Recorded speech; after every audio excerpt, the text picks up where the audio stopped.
প্রিয় ভাই সব, আমরা এসেছি এমন এক মহান ব্যক্তিকে জানার জন্য, এমন এক মহান সত্তাকে জানার জন্য যাকে না জানলে কিছুই জানা হবে না, এবং যাকে জানলে পরে এই পৃথিবীতে মানুষ হিসেবে জন্মগ্রহণ করেছি এর সার্থকতা লাভ হবে।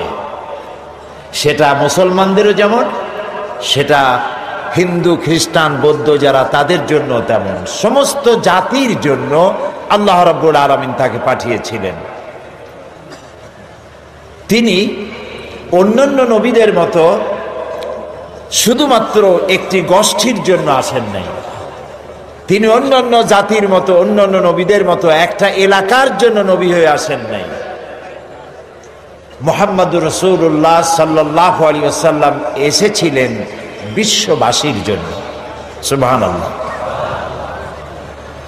দুনিয়ায় যত নবী আল্লাহ পাঠালেন সমস্ত নবীরা ছিলেন এলাকা ভিত্তিক এবং অঞ্চল ভিত্তিক, ভাষা ভিত্তিক।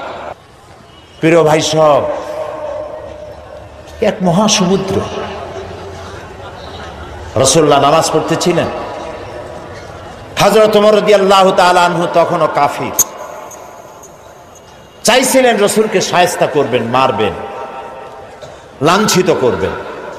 নামাজরত অবস্থায় দেখে তিনি চিন্তা করলেন, যাক নামাজ পড়তেছে, এখন কিছু করব না, নামাজটা শেষ হোক, তারপরে আচ্ছা করে। হযরত ওমর বলেন, আমি নবীদের পিছনে দাঁড়িয়ে অপেক্ষা করতেছিলাম নামাজ কখন শেষ হবে, আর তিনি নামাজের ভিতরে তেলাওয়াত করতেছিলেন। তেলাওয়াত যখন শুনলাম, আমার কাছে মনে হলো এই কথাগুলি মানুষের বানানো নয়, নিশ্চয়ই কোন জিন রাসূলুল্লাহকে শিখায়া দেয়। আমি যখন এই চিন্তা করেছি, এত সুন্দর মিলায়া মিলায়া কি করে পড়েন, জেনে শিখায় দিয়েছে, এই চিন্তা যখন আমি করেছি, নবীজি তখন আমার এই কথার জবাব যেন তিনি দিলেন। তিনি পড়লেন, ইন্নাহু লাকাউলু রাসূলিন কারীম। না, এটা কোনো জিন বা অন্য কারো কথা নয়, এটি হচ্ছে মহান বার্তাবাহকের বর্ণনা। হযরত ওমর বলছেন, জিনের কথা না হলে কবির কথা তো বটেই। এত সুন্দর মিলানো, দেখছেন না কোরআন শরীফে কি মিল, লক্ষ্য করছেন? করেন নেই বোধ হয়, করার জন্য অনুরোধ করি। কোরআন তাড়াতাড়ি পড়বেন, মনে হবে আপনি প্রবন্ধ পড়ছেন। থেমে থেমে পড়বেন, মনে হবে যেন কবিতা পড়তেছেন। প্রত্যেক আয়াতে আয়াতে মিল। সুবহানাল্লাহ। হযরত ওমর বলছেন, ভাবলাম মুহাম্মদ সাল্লাল্লাহু আলাইহি সাল্লাম কবি হয়ে গেছে। হযরত ওমর বলেন, যেই না চিন্তা করলাম মনে মনে মুহাম্মদ সাল্লাল্লাহু আলাইহি সাল্লাম কবি হয়ে গেছেন, অমনি তিনি আমার এই কথার জবাব যেন তিনি দিলেন। তিনি পড়লেন, ওয়ামা হুয়া বিকাউলি শাইরিন কালিলাম মা তুমিনুন। না না, এটা কোনো কবির কথা নয়। হযরত ওমর বলে, সর্বনাশ, তাহলে তো শুধু কবি না, গণক। আমার মনের কথা বুঝলো কেমনে? তো জাদুকর হয়ে গেছে, গণক হয়ে গেছে।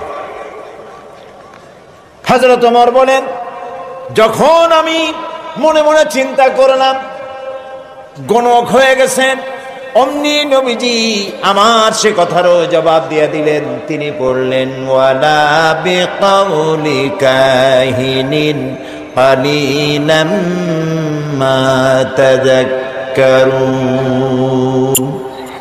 না না, এটা কোনো গণকের কথা নয়, তোমরা খুব কমই উপদেশ গ্রহণ করে থাকো। হযরত ওমর বলেন, আমার মনে হচ্ছিল আমার পায়ের তলা থেকে মাটি সরে যাচ্ছে। কি আশ্চর্য কথা! যা বলি মনে মনে তারই জবাব আসে। নামাজের মধ্যে কি করে বোঝেন তিনি? হযরত ওমর বলেন, প্রত্যেকটি কথার জবাব, মনের প্রশ্নের জবাবগুলি যখন আসতেছিল, তখন আমার চোখের সামনে বিরাট একটা জিজ্ঞাসাবোধক চিহ্ন ঘুরতেছিল। এটা জেনের কথা নয়, কবির কথা নয়, গণকের কথা নয়, তবে এটা কি? যেই না চিন্তা করেছি তবে এটা কি, অমনি নবীজি তেলাওয়াত করলেন তানজিলুম মির রাব্বিল আলামিন। আল্লাহ রাব্বুল আলামিনের নাযিলকৃত কিতাব। হযরত ওমর বলছেন, আমার মনে হচ্ছিল ঈমান ইসলাম তার শিকড় শুদ্ধ আমার কলিজার মধ্যে ঘেরে বসতেছে। কিন্তু তখনও সময় আসে নাই হযরত ওমরের ঈমান কবুল করার। প্রিয় ভাই সব, রাসূলকে আল্লাহ রাব্বুল আলামিন পৃথিবীতে পাঠালেন এজন্য নয়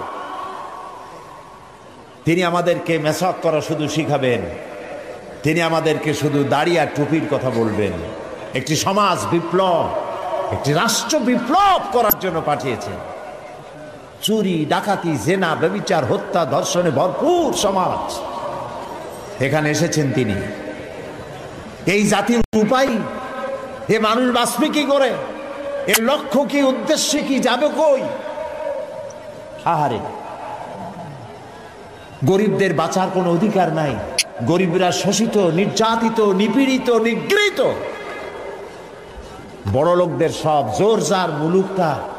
আর নারী, নারীর জীবনের তো কোনো দামই নাই। নারী হয়ে জন্মগ্রহণ করাই আজন্ম পাপ। মেয়ে হয়ে জন্মগ্রহণ করেছে, আষাঢ় মেরে মেরে ফেলতেছে। রাসূল এই জিনিসগুলি দেখলেন, নিজের চোখে অবলোকন করলেন।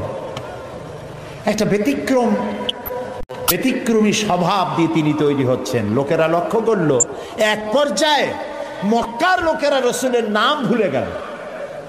নাম ছিল কি? নাম কি? মুহাম্মদ। বলেন নাম কি? সবাই বলেন সাল্লাল্লাহু আলাইহি ওয়াসাল্লাম।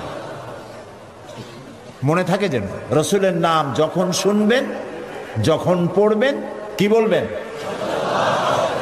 ভুলে যাবেন না। লোকেরা নাম ভুলে যেতে বসলো কেন? তিনি পরিচিত হলেন আল আমিন বলে। লোকেরা বলা শুরু করলো, এই ঘটনার জন্য যাও আল আমিনকে বলো, চলো আল আমিনের কাছে যাই। ওই যে আল আমিন আসতেছে।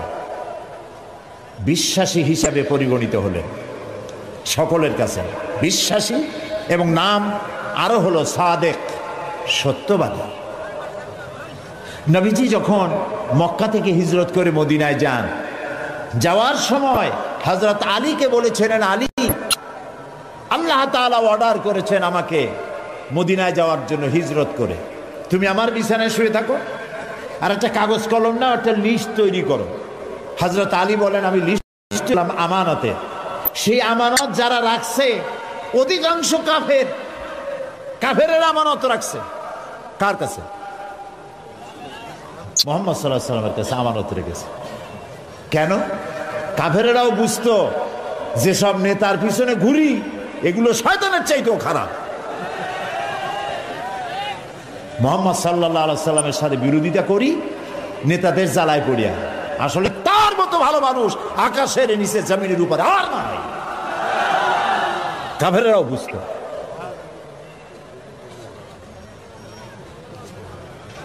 এখনো আমাদের দেশে যত নেতা আছে, অনুসারীরা বোঝে খাঁটি শয়তান।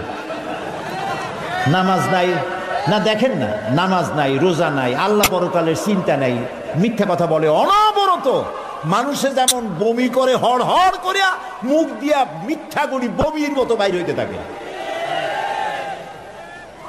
একটা ভালো কথা বলতে জানে না, শুধু অসত্য আর মিথ্যা বলতেই থাকে, আমানতের খেয়ানত করে।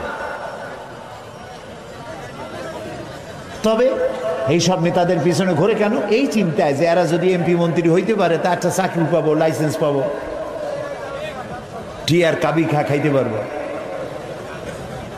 জি, নাম রাখছে কাবি খা, তার মানে হলো খাবি খা।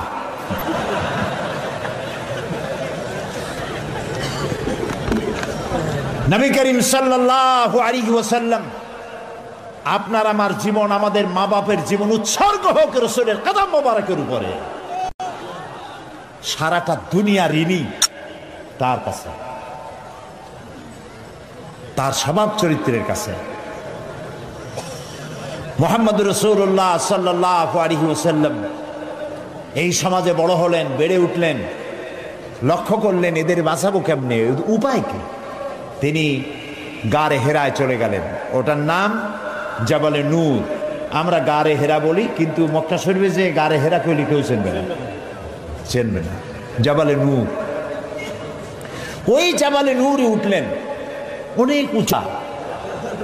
আল্লাহ দয়া করে আমাকে একবার ওঠার তৌফিক দিয়েছিলেন, একবার উঠছি। তাতেই তখন তো আমার শরীর টরীর অনেক ভালো ছিল, ভালো মানে মোটা ছিলাম বেশি। উঠতে গিয়ে 3 বোতল পেপসি খাওয়া লাগছে, আর 2-3 দিন উরুতে ব্যথা ছিল। তাহলে চিন্তা করেন কত উঁচা। সেই পাহাড়ের অনেক উঁচায় একটা ছোট্ট জায়গা, একটা রাস্তা আছে একটুখানি, এই সোজাভাবে ঢোকা যায় না, কাত হয়ে কইয়া কাইতেছেন আমাদের দেশে বলে, ওই কইয়া কাইত হয়ে ঢোকা যায়। এবং ওখানে একটা জায়গা আছে যেখানে 2 জন একসাথে নামাজ পড়তে পারে, এরকম একটা গুহা। সেখানে নবী করিম সাল্লাল্লাহু আলাইহি ওয়াসাল্লাম চিন্তা গবেষণা করতে লাগলেন। যেদিন বয়স 40 বছর পূর্ণ হয়ে গেল, আল্লাহ রাব্বুল আলামিন তাকে নবুয়তের মর্যাদা দিয়ে দিলেন। এই নবুয়তের মর্যাদা নিয়ে তিনি নেমে আসতেছেন, ভয় পেলেন। জিবরাইলকে তো জীবনে দেখেন নাই, হযরত জিবরাইলকে দেখেছেন। জিবরাইল বলেছেন ইকরা, পড়ো। তিনি বলছেন যে আমি পড়তে জানি না। আবারও বললেন ইকরা, পড়ো, বলছেন জানি না পড়তে। তৃতীয়বার তিনি বুকের সাথে জড়িয়ে ধরলেন, এমন ভাবে জড়িয়ে ধরলেন নবী করিম সাল্লাল্লাহু আলাইহি ওয়াসাল্লাম ব্যথা পেলেন এবং তিনি পড়তে পারলেন। নেমে এসে স্ত্রী হযরত খাদিজাতুল কুবরা রাদিয়াল্লাহু তাআলা আনহাকে বললেন আমাকে ঢেকে দাও। তাড়াতাড়ি করে চাদর এনে তিনি ঢেকে দিলেন। নবী করিম সাল্লাল্লাহু আলাইহি ওয়াসাল্লামের চোখের মধ্যে ভীতির ছাপ। হযরতে খাদিজা ভীত সন্ত্রস্ত হলেন, জিজ্ঞেস করলেন আবাল কাসেম আপনার কি হয়েছে? তিনি ঘটনা শোনালেন। হযরত খাদিজা কি বলতেছেন শোনেন। হযরত খাদিজা বলছেন ইয়া আবাল কাসেম, হে কাসেমের পিতা, আপনার ঘাবড়াবার কোনো কারণ নাই। কোন দুষ্ট জিন, কোন দুষ্ট শয়তান আপনাকে অনিষ্ট করতে পারে না, কারণ আপনি সত্যবাদী। আপনাকে কোন দুষ্ট জিন, কোন শয়তান আপনাকে অনিষ্ট করতে পারে না, কারণ আপনি আত্মীয়তার হক আদায় করেন। আপনি এতিমকে, মিসকিনকে খেতে দেন, আপনি বিধবাকে আশ্রয় দেন, আপনার ক্ষতি কেউ করতে পারে না। হযরত খাদিজা দৌড় মারলেন এবং নিজের চাচাতো ভাই হযরত ওয়ারাকা বিন নওফল, তিনি ছিলেন তাওরাতের জবরদস্ত আলেম,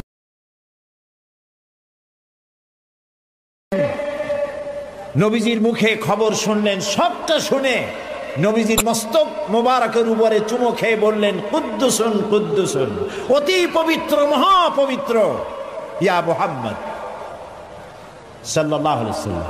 আপনার কাছে যিনি এসেছিলেন তিনি কোনো জিন নয়, তিনি মহাপবিত্র আত্মা, তিনি ফেরেশতা।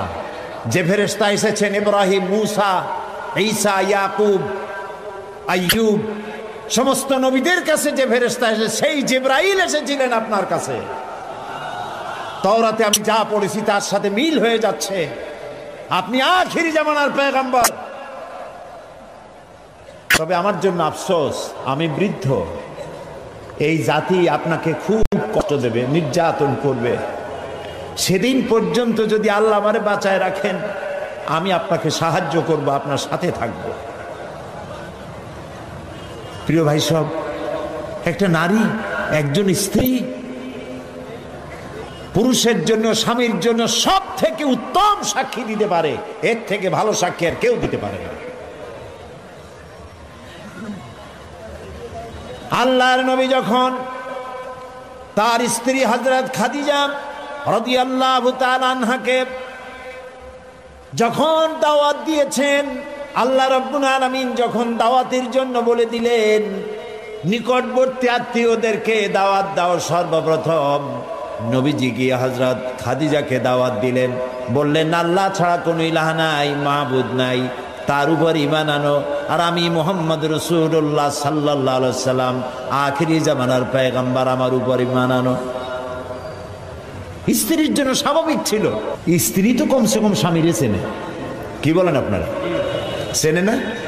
সব মানুষকে আপনি ধোঁকা দিতে পারবেন, সব মানুষকে আপনি চোখে ধুলা দিতে পারবেন, কিন্তু স্ত্রীকে ভাঙিয়ে দিতে পারবেন না, ঠিক কিনা বলবেন?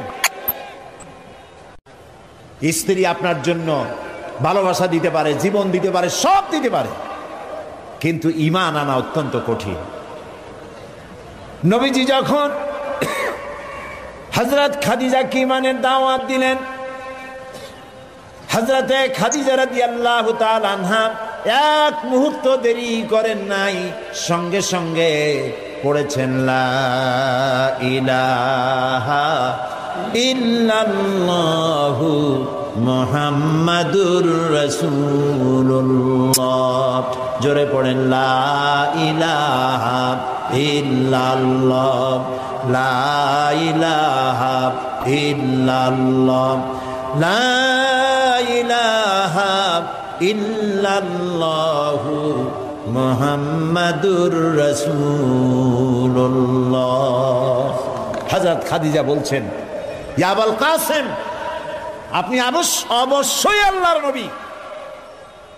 আমার কোনো বিন্দু মাত্র সন্দেহ নাই, কারণ বিগত 15 বছর আপনার সাথে ঘর সংসার করে আপনাকে যেভাবে দেখেছি, কোন সাধারণ মানুষের আচরণ এরকম হতে পারে না, আপনি অবশ্যই আল্লাহর নবী।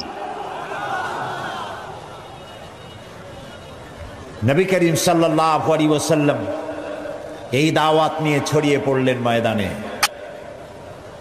তিনি বলেছেন লা ইলাহা ইল্লাল্লাহ। এই কালেমার দাওয়াত কি শুধু মুহাম্মদ সাল্লাল্লাহু আলাইহি ওয়াসাল্লামের ছিল না, সব নবীদের ছিল।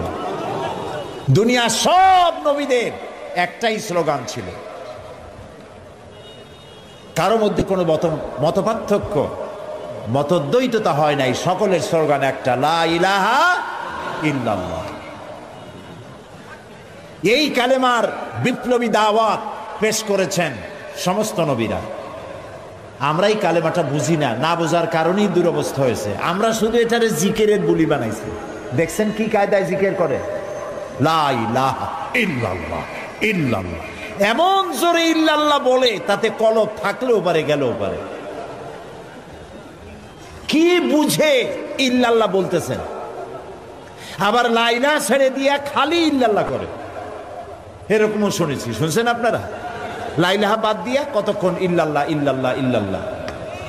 আশ্চর্য কথা, এটা কি কি বলতেছেন আপনি? ইল্লাল্লাহ মানে তো আল্লাহ ছাড়া, আল্লাহ ছাড়া কি?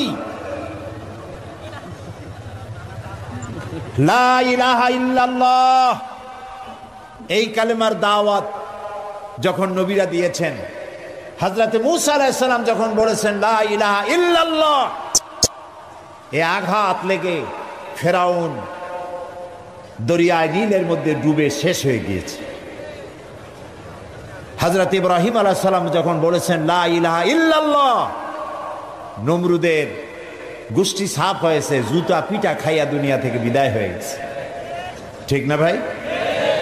মুহাম্মদ সাল্লাল্লাহু আলাইহি সাল্লাম যখন বলেছেন লা ইলাহা ইল্লাল্লাহ, তখন আবু জাহাল, আবু লাহাব, উতবা, শাইবা, মুগীরা, এ সবগুলির গায়ে আগুন জ্বলে গেছে। কেন আগুন জ্বললো? তারা বুঝছে লা ইলাহা ইল্লাল্লাহর অর্থ কি। তারা বুঝেছে লা ইলাহা ইল্লাল্লাহ মানেই হচ্ছে কোনো ইলাহা নাই, আইনদাতা নাই, বিধানদাতা নাই, শাসনকর্তা নাই, কাউকে মানি না। কে ছাড়া? আল্লাহ ছাড়া। ফেরাউনও বুঝেছে। ফেরাউন বোঝেন, ফেরাউনকে মুসা আলাইহিস সালাম যখন বলেছেন বলো লা ইলাহা ইল্লাল্লাহ, ফেরাউন বলেছে মা আলিমতু লাকুম মিন ইলাহিন গায়রি, আমি তো জানি না যে আমি ছাড়া আরো কোন ইলাহ আছে, আমি তো ইলাহ। তুমি যদি আমারে বাদ দিয়ে আর কাউকে ইলাহ মানো, লাআজআলান্নাকা মিনাল মাসজুনিন, কারারুদ্ধ করে রাখবো, জেলখানায় ঢুকিয়ে দেব। মুসা আলাইহিস সালাম ভয় পাইছিলেন নাকি?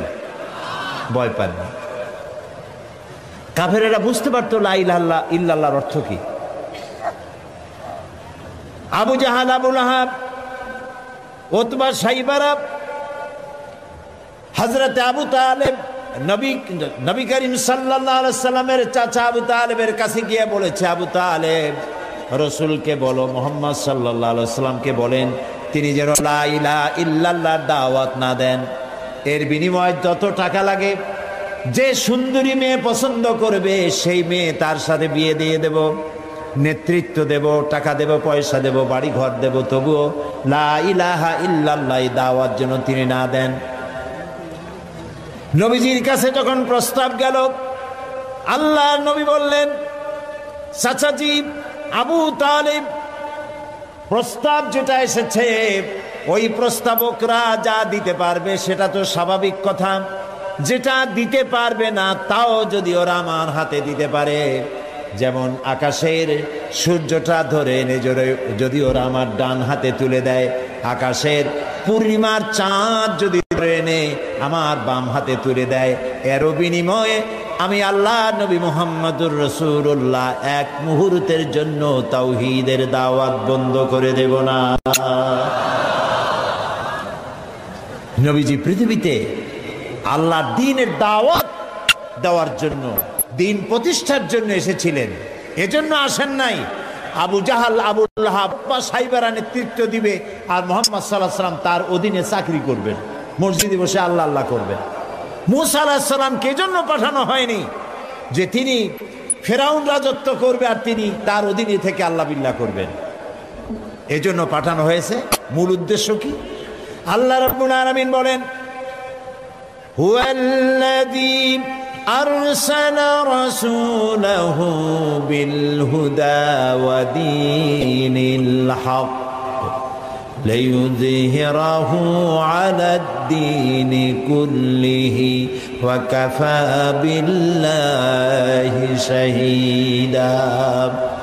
আল্লাহ তাআলা তিনি রাসূলকে প্রেরণ করেছেন দ্বীনে হক আর সত্যের বিধান সহকারে, যাতে করে পৃথিবীর সব মতবাদের উপরে ইসলামকে তিনি বিজয়ী করে দিতে পারেন।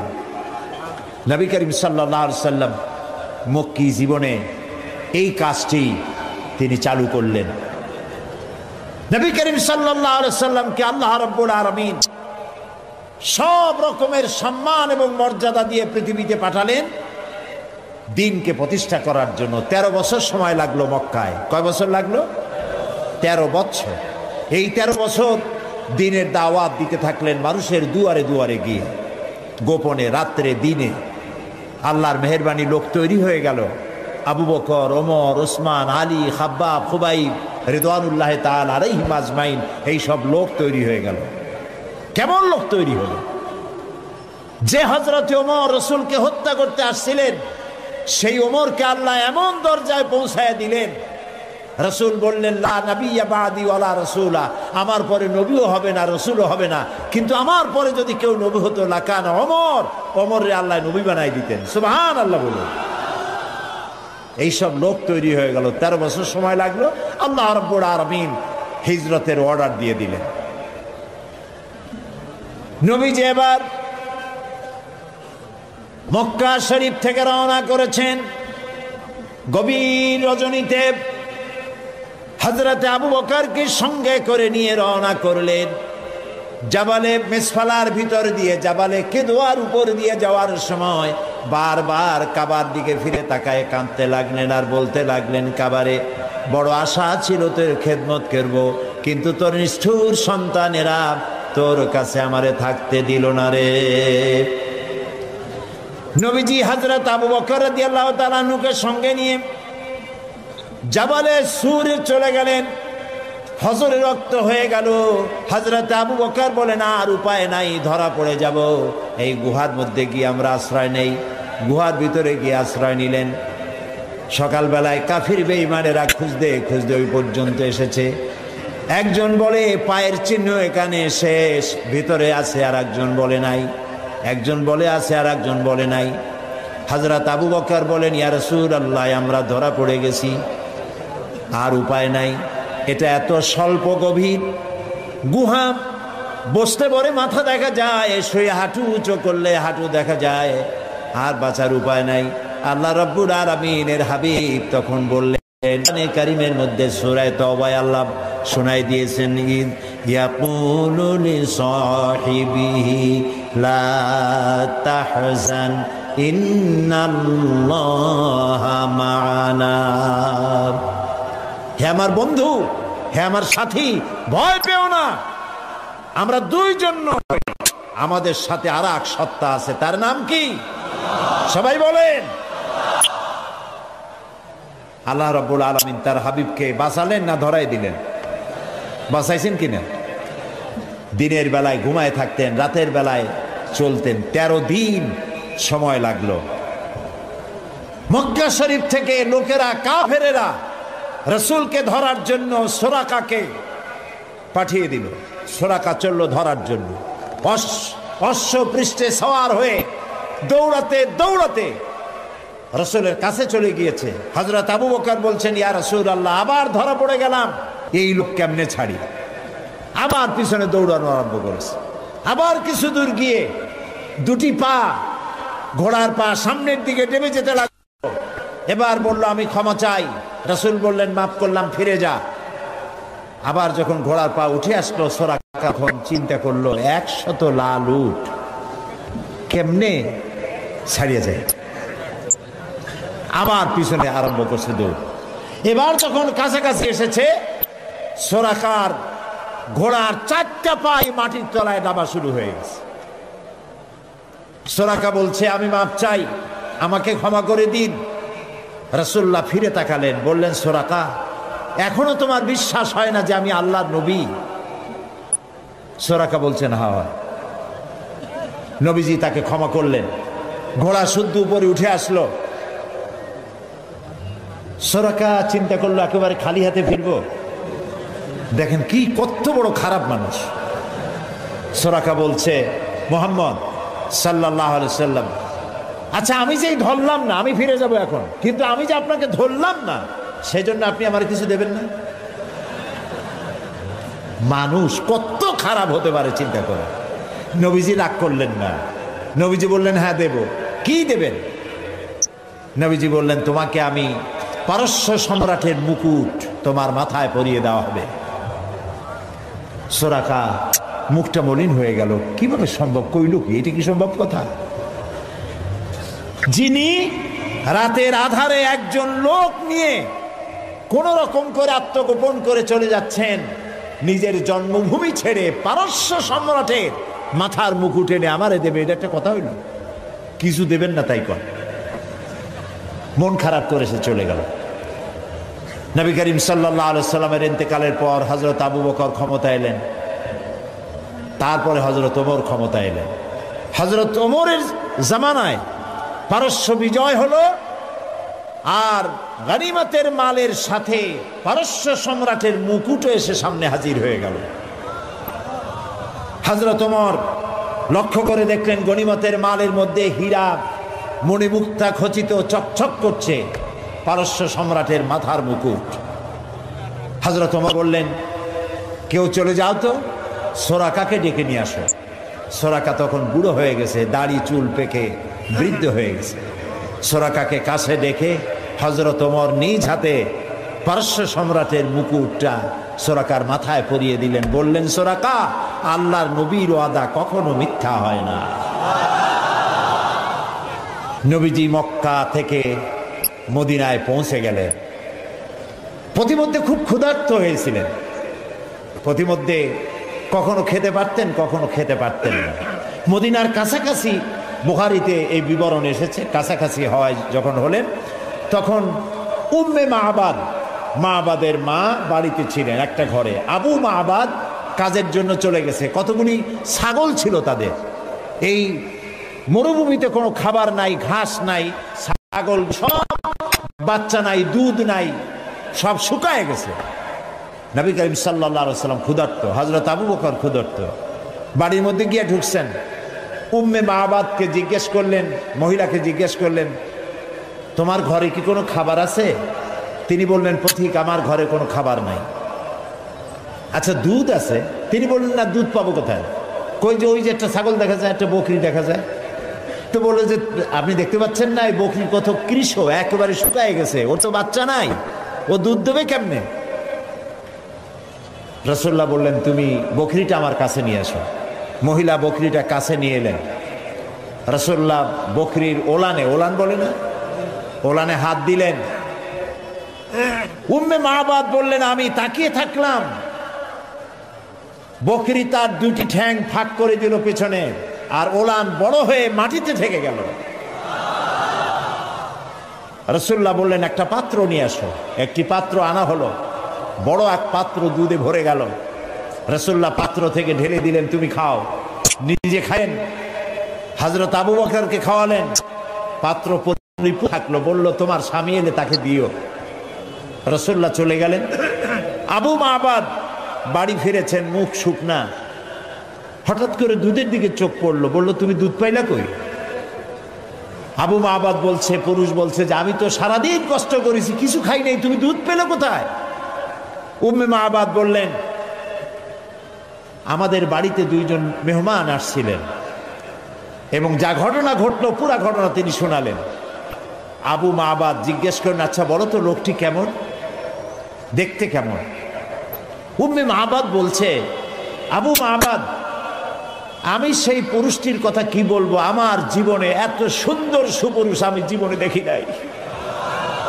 তার চক্ষু আনত, তিনি উপরের দিকে তাকায় কথা বলেন না, প্রয়োজনের বেশি একটি কথাও বলেন না। তার চলা, তার বসা, তার কথা, মুখের বাণী মণিমুক্তার মতো আমি সারা জীবনে এমন মানুষ দেখি নাই। আবু মাবাদ বৃদ্ধ মানুষ সব শুনে বলল খুব সম্ভব তাওরাতে যে শেষ নবীর কথা শুনেছি নিঃসন্দেহে তিনিই হবেন, আমার ভাগ্য খুলে গেছে। প্রিয় ভাই সব, রাসূলকে আল্লাহ রাব্বুল আলামিন এমন সৌন্দর্য দিয়েছিলেন, পৃথিবীতে এত সুন্দর সুপুরুষ পৃথিবীতে আর আছে নাই। এই দুনিয়ার কোন শিল্পী তার তুলি দিয়ে রং দিয়ে এত সুন্দর ছবি আঁকাইতে পারবে না পৃথিবীর কোন মানুষ। কারণ এই ছবি এঁকেছিলেন যিনি, তিনি শিল্পীর শিল্পী। তিনি কে? আল্লাহ।